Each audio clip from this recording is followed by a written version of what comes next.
and welcome to the Medicare for All podcast, the podcast for everyone who needs healthcare. My name is Jillian Mason, and my regular co host Ben is on a well deserved vacation, but I am super excited to have a special guest co host for today, and I'm going to introduce him in just a minute. But first, I want to tell you about what we're talking about today. So, just to start off, right, with a word from noted public health expert Lizzo. She's taught us all that thick thighs save lives, but for a lot of us, actually, being fat is killing us, and not for the reasons that you might expect. Recent studies have basically shown us two things, right? A, weight isn't the major driver of health that the medical industry has believed it was for a long time. And B, that when you treat weight like the end all be all of health and healthcare, it actually causes fat folks to avoid seeking care, which leads to some pretty terrible health outcomes. So today we are going to be talking all about fat. We're going to be talking about our healthcare system's impact on fat folks and how misconceptions about fat folks impact our healthcare policy. And our guest for today is, drumroll please, Jordan Berg Powers. He is the executive director at Mass Alliance in Massachusetts. He's helped to elect new progressive leaders across the state, recruited progressive champions to run for political office, and trained hundreds of grassroots organizers. Jordan is active in campaigns for saving public education, as well as promoting Medicare for all and a more progressive tax system for the Commonwealth. And he's just pretty fucking dope, and we are really excited to have you. Thanks for having me. Anytime, Jordan. Note to Ben, wherever you are listening to this, if Jordan does a really great job, you might be out. Sorry. I'm coming for you, Ben. Awesome. So, all right. So before we get into our discussion today, which I know we are both very eager to do, I just want to kind of give a little bit of a disclaimer about language, because you'll note that what we're saying here is fat, right? And not fluffy or curvy or obese. So the reason we do that is because fat is just a descriptor, right? It's like short or tall or red-haired. It has negative connotations in our culture right now, but a lot of fat folks, us included, are really working on reclaiming fat as a neutral term, right? A way to just describe our bodies. We don't feel like we should need euphemisms like fluffy or curvy to describe what we look like. And of course, we don't want to use the word obesity because obesity is the idea that fatness itself is a disease, right? And we're going to be pushing back on that throughout this episode. So fat is where it's at.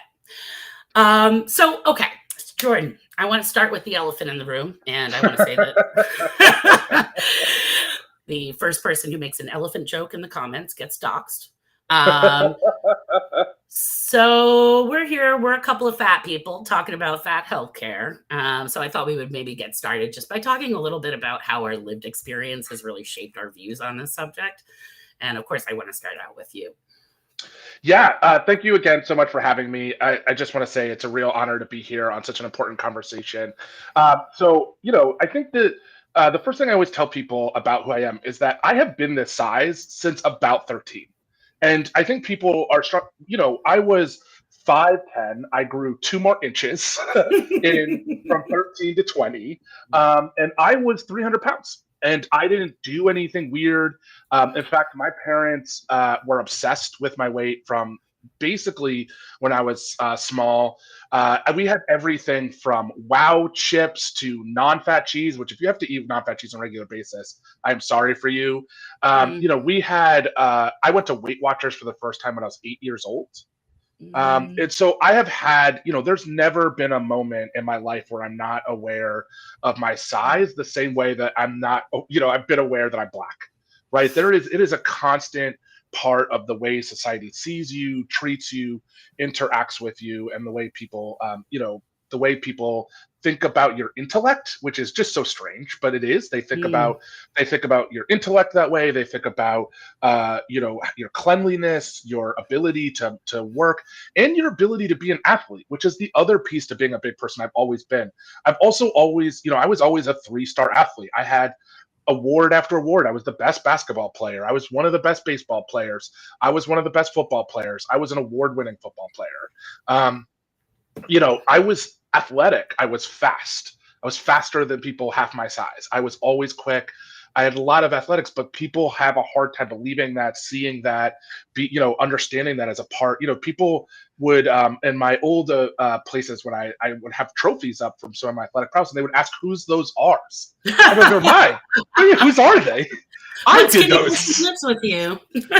Right, exactly. And so I think there's this weird thing about being a big person, that your full self is wrapped into your size, as if you aren't a smart person, you or can't be, as if you're not also, you're not an interesting person, or you don't know how to clean yourself, or you're not athletic, you can't do athletic things. They just would make assumptions based on your size. Why do they think that we're dirty? That's something that comes up a lot, like Yeah.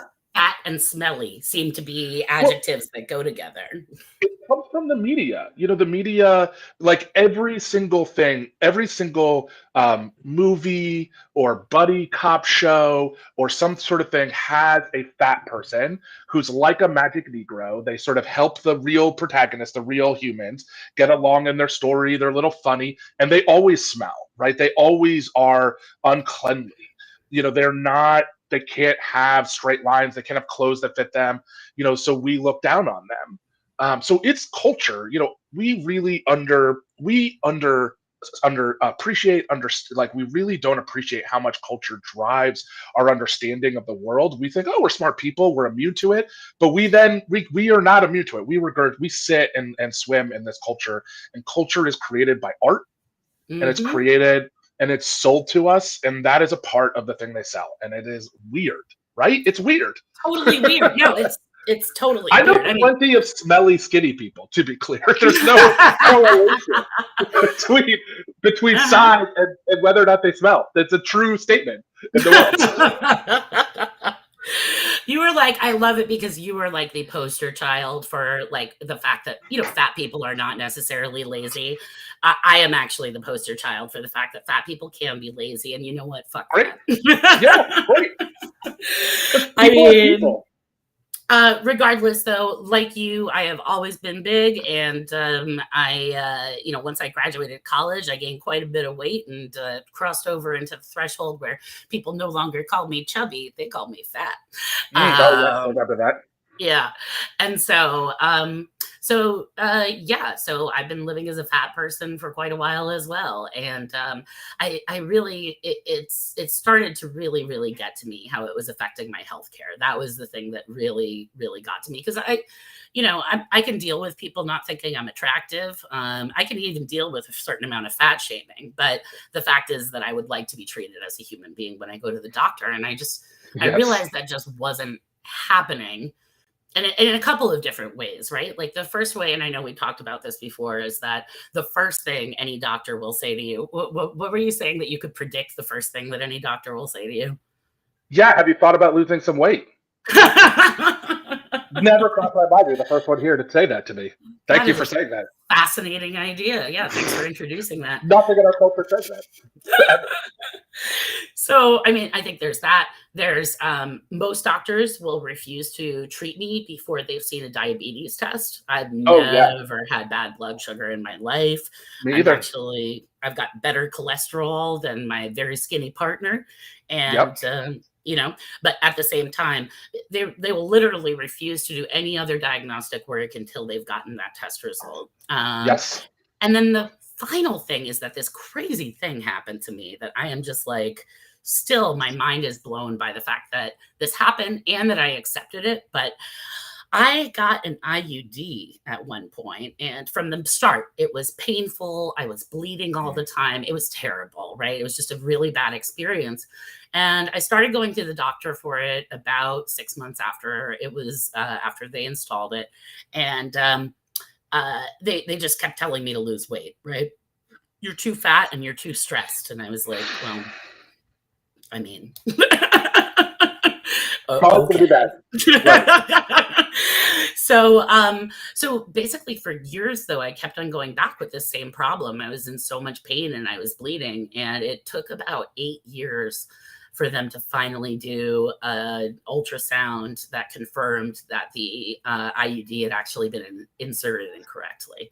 So for 8 years, I bled almost every day, was in constant pain, and I accepted what they said to me, right? Like I accepted, okay, well, maybe I don't deserve to be in, maybe I don't deserve to not be in pain, right? Until I lose some weight.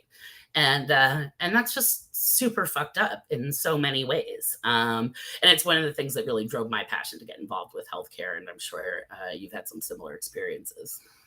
Yeah, although I have heard this story before, and it's still shocking. Like, I just want to sit in the shocking awfulness that that's how you were treated, with something that's really serious and really tough. And it's tough to hear a second time. It'll be tough to hear anytime. And I hope we don't live in a society where we gloss over for even a millisecond the amount of pain and how much that affects you as a human, to not Yeah. be seen, not be heard, and to be told that your pain is your fault, right? Like, Yeah. that's Yeah. it's a really troubling thing. So I just want to set that. I luckily for me, a lot of my fat phobia has been twinged with racism, so it's easier to identify Oh, what a as cocktail. ridiculous.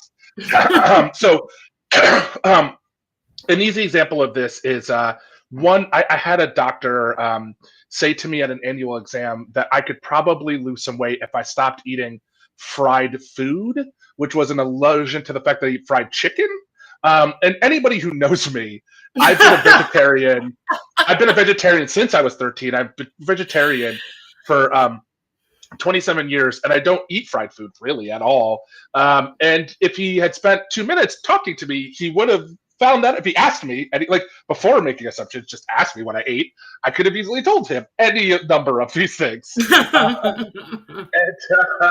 and but that's not the reaction you get. You just immediately get, every healthcare. I have more diabetes tests. I know my blood sugar level as if I'm diabetic because of all the Yes. blood work I get done on it every year. And every year they say the same thing to me. Wow, you have really low cholesterol. Yeah, I don't eat anything that has cholesterol in it. I don't know why that's shocking. If you again talk to me, you would know that from my diet. What I eat is clear, and so I get the same things, and they never. That's always the first thing they look for. Is they look for, are you? What's the fat doing to your body? Not, you've been this size for 27 years, and now this other thing has popped up. Maybe it's not related to this thing, but it is wild. I think it's hard for people who don't intersect with the healthcare system as a fat person, not as a fat person, to understand that there is no other diagnosis you get. There is Yeah. not. There is no. You have no other possible health outcomes. I hurt my knee running, and their reaction. I literally was told by the doctor to lose 10 pounds. Imagine finding out that you got somebody hurt themselves exercising, and Mm. your diagnosis back to them is to not to treat the pain, but to tell them to lose weight. I mean, that is just a wild. Like, just I had to, like, the thing I said back to the doctor in that moment is to say the same thing, which is, well, what do I do when I gain it back? What's the Yeah. diagnosis then? And or another thing that doctors love to say. This is the number one thing after they say, have you thought about losing some weight? And I always have the same reaction, which is, oh my God, you're the first person to have ever said that to me. Thank you for saying it.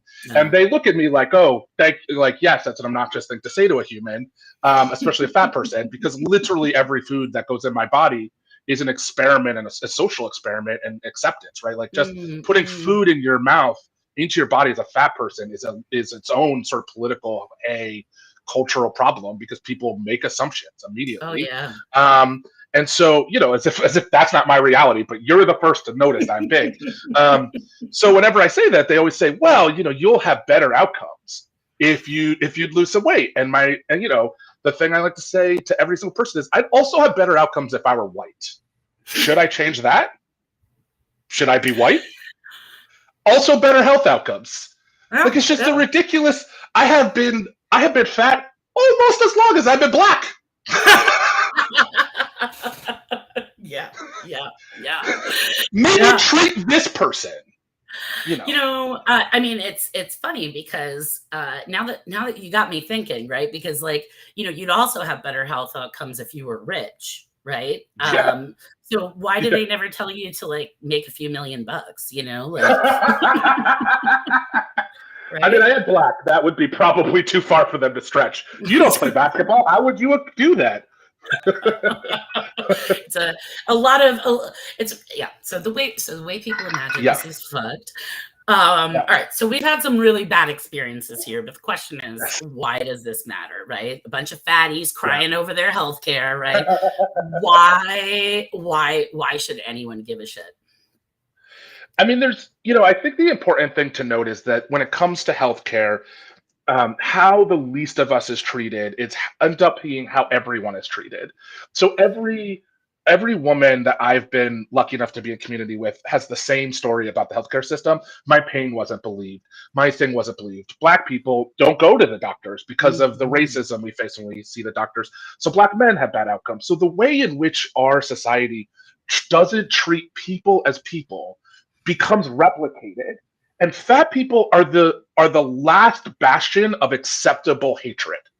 You can't I can no longer go to the doctor and be told, like I would have been in the 60s, that my brain is just smaller, the way Mm. the medical profession believed. You can't go and tell women to just stop being so womanly, right? Like you can't, like, they will treat you like that, but they can't say it like that. But they can Mhm. straight up tell you that it's your fault for being fat, even though the science is the same about my likelihood to no longer be black. Right? Yes, Like, yes, yes. even though the science is clear, they can still go through these motions of telling us and treating us differently and giving us different outcomes and not treating us, frankly, right? Not giving us the procedures. And so that goes into, it goes into a lot of it goes into like how other people are treated. But for us, for fat people, because so many Americans are in fact fat, we have worse outcomes. The stress from the way we get treated means that we suffer bad outcomes. We don't have our underlying conditions treated. So the Mhm. reasons that we might be in pain, like you might be bleeding every day, that's not treated. That could have been life threatening, right? And it is for many fat people. Many fat people die from being fat, but not because of the fat, but because the healthcare system doesn't see their cancer, doesn't Mhm. see their disease. It just tries to treat the fatness. And so that's part of the problem with the just lose weight, is that it doesn't get at why am I here? Yeah, Because we're yeah. rarely there because we're fat. We're mostly there because something is going wrong in our bodies and we can feel it.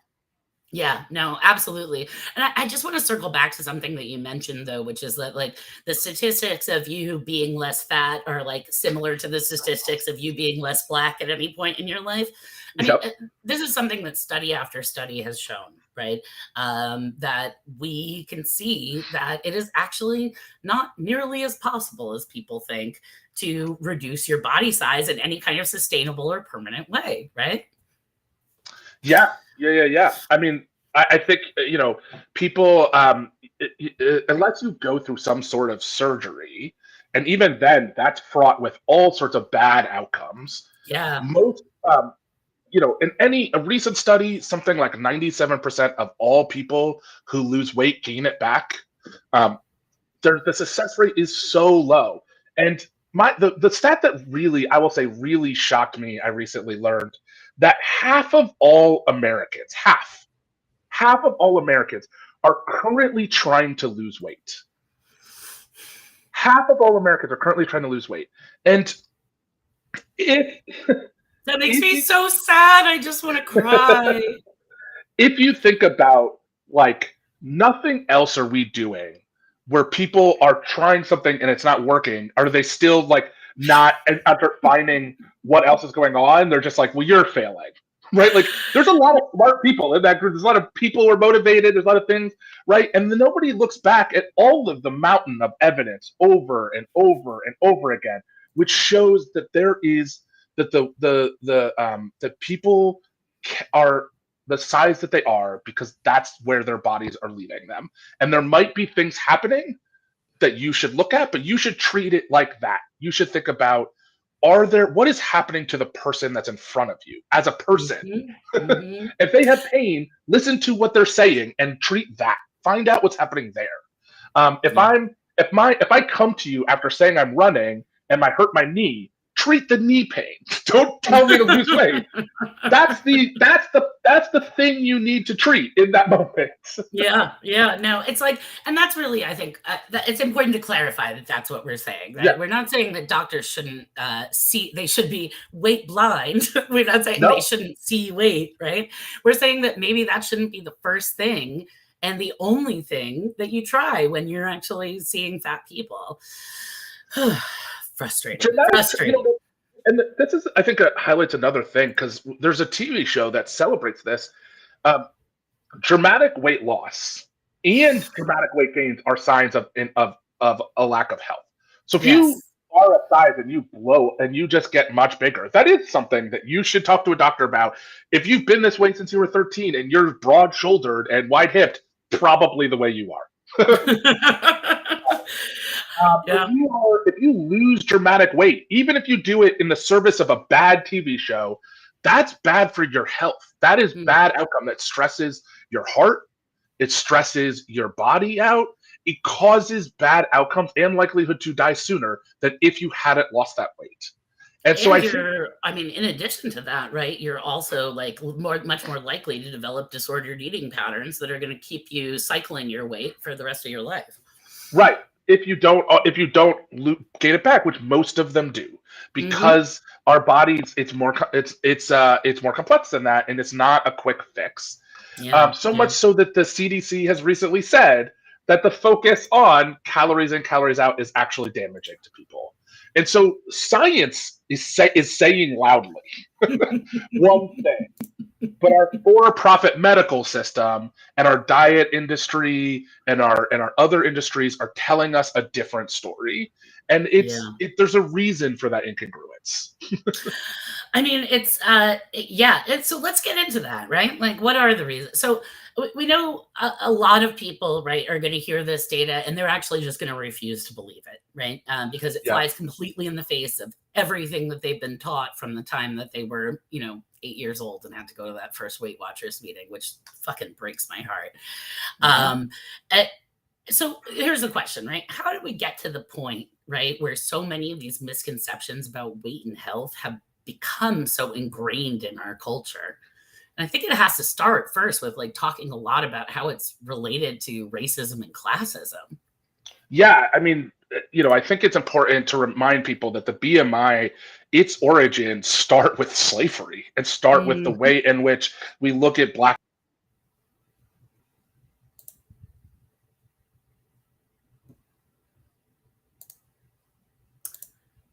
I'm so sorry, Jordan. You're freezing a little bit on my screen. I hope that everybody else can hear you.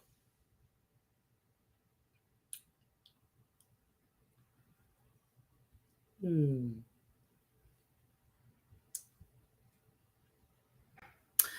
All right. Hold on 1 second. We're having a little bit of a technical difficulty, but I think we've got it fixed. For those of you who are listening to the audio version, hopefully all of this will be edited out. Okay. Hmm. It looks like we've lost Jordan here. We're just going to try to get him back, and we'll be back in just a couple of minutes. Thank you so much for your patience.